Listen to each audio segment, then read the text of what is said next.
Hi, everybody. I'm Todd from Wayfinder Really, your host for Sold on Flavor. Welcome. This week, we're going to do traditional fish and chips, something that I'm very accustomed to in New England and something that's found in many taverns in Europe. So this is not a hard recipe, but it's something that has to be executed well. So there's a couple pitfalls we just got to avoid, and then it's a pretty easy, straightforward dish. Also, when I go out to restaurants, I love to have fish and chips because I normally don't have that pot of oil or a deep fry later, certainly in my home. So this is a great way to enjoy that meal. So without further ado, let's get into it. Hey everyone, before I get into the video, I just want to let you know, I shot the original video a couple days ago and it wasn't my best stuff, so I just wanted to redo it. I'm not in a studio, I'm in my kitchen and I didn't have any extra fish. So I'll tell you what I did wrong in the video, right? First off, it's going to taste delicious. There's nothing wrong with following what I did, but I'll tell you the steps that I kind of screwed up on. Number one, you'll see in the recipe when we make the batter, I dumped the whole bottle of beer in. Don't need that much, probably about 3/4 of a bottle. Other than that, everything else is going to stay the same, and that's the way the instructions will read it the correct way. Then the second thing is the oil wasn't hot enough. And so because the oil wasn't hot enough, and the batter was thin, what happened is the fish sunk to the bottom of my Dutch oven and some of the batter came off, right? So we're going to redo it now, and I'll show you how it looks when the batter is thicker and you allow the oil to heat up properly. So this will be after the video, so stick around after this whole video and I'll show you the correct way it should come out. All right. Thanks, everybody. Certainly in New England, here in the States, we do serve fish and chips with tartar sauce. And I want to show you how to make it just in case you ever are in the mood. I'm being exceptionally lazy and have it already prepared. But just so you know, this is just chopped dill pickles. That's all this is. So the ratio is always going to be, your base will be 1 cup of mayonnaise, whatever your choice is, to 1 cup of finely chopped dill pickles. Now from there's not a lot of variation, but you can do whatever you want. Usually lemon juice, onion or shallot, a little bit of garlic maybe. You want to get fancy, a little bit of diced capers. But this is really the base. So it's going to be mayonnaise and 1-to-1 chopped dill pickles. Like I said, I'm going to put a little garlic in it. Going to use some fresh onion and the juice of a lemon, or half a lemon, pardon me. And that'll do it. A little bit of onion, not much. And a little bit of lemon juice. And there you go, tartar sauce. Okay, I'm going to take my potato.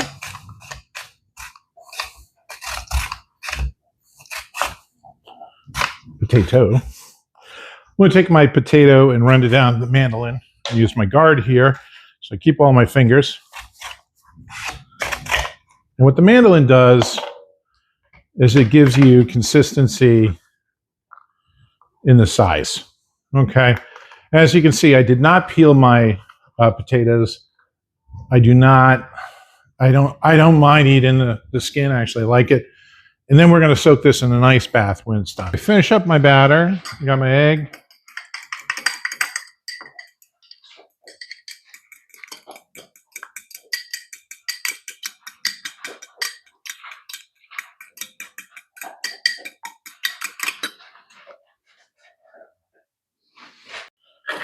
And then I have my beer here that's been on ice. Now you can use any type of beer you want. This is actually a New England Black and Tan. I'm not endorsing the product, just telling you what it is. And you kind of want to do it in stages. So Black and Tan is a stout and an amber mixed together.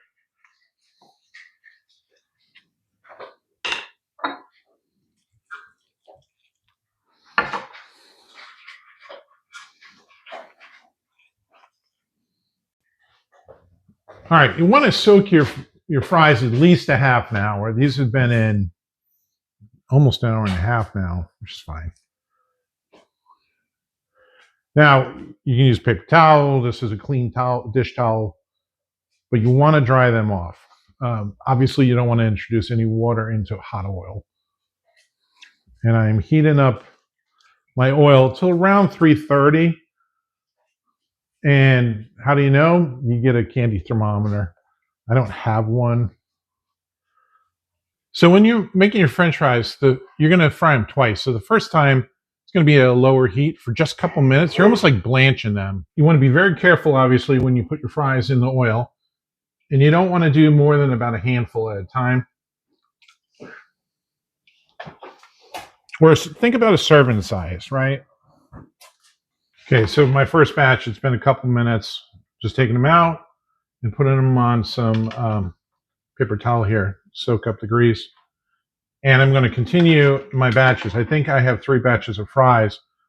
Once I finish this first batch, this is a lower temp. I'm going to turn it up, and then I'm going to most likely cook my fish next, because then my fish, I can hold it in the oven while I make that last batch of fries. Fries do not last long. They start to break. They're going to break down much faster than the fish, just because they're thinner and they have that hot oil on it that's trying to get into it. Got about a little less than 1.5 pounds of my cod fillets, and I'm just going to dredge them through the batter like this. I want to make sure they're evenly coated.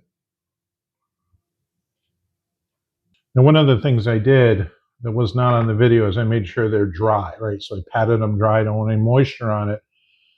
What'll happen is that's part of the reason why batter would slide off, is if the fillets were dry. I'm sorry, if the fillets were wet.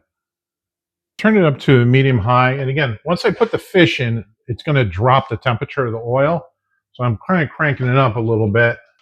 I want to put the fish in carefully.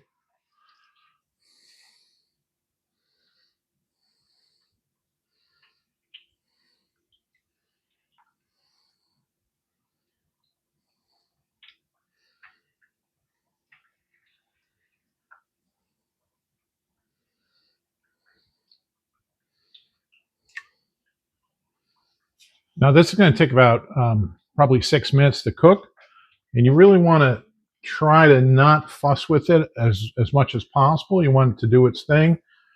The only advice I would give is, with maybe a spoon or something like that, is if you see that it's sunk at the bottom, give it a little tap so that the oil gets underneath it. Now, any of this batter that floats to the top, I'd advise you kind of scoop it off. Don't burn yourself, be careful.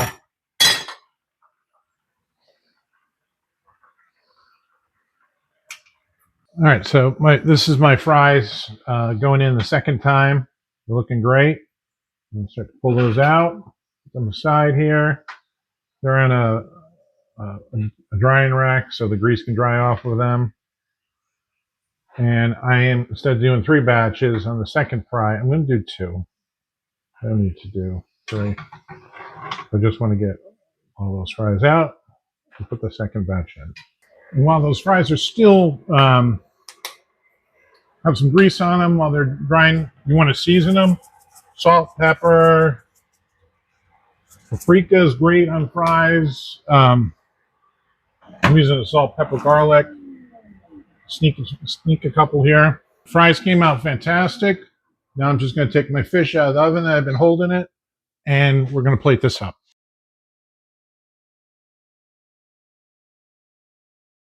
Hey everybody, it's Todd with Wayfinder Really, your host for Sold On Flavor. This week, fish and chips. Let's give this a try.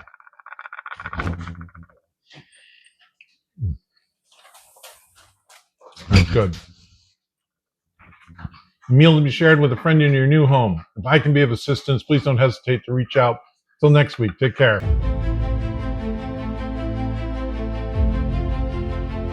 Okay, I hope you can see this. You want the consistency of almost like a pancake batter. That's the best way to explain it. All right. So before, I think in my first batch was way too thin.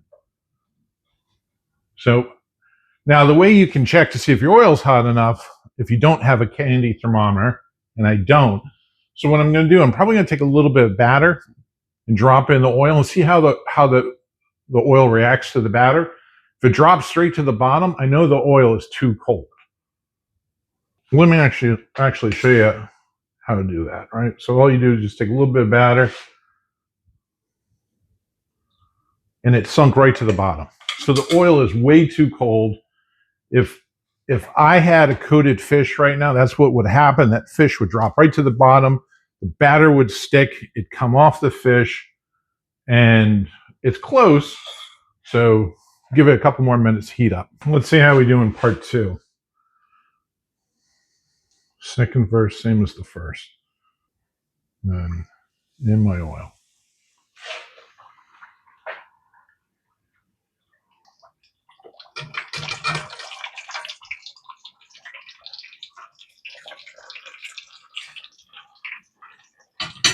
There you go. That's a perfect fish and chip. That's exactly how it should look when it comes out. The batter obviously had to be thicker. My oil was too cold the first time around, but if you follow the instructions, you'll be just fine.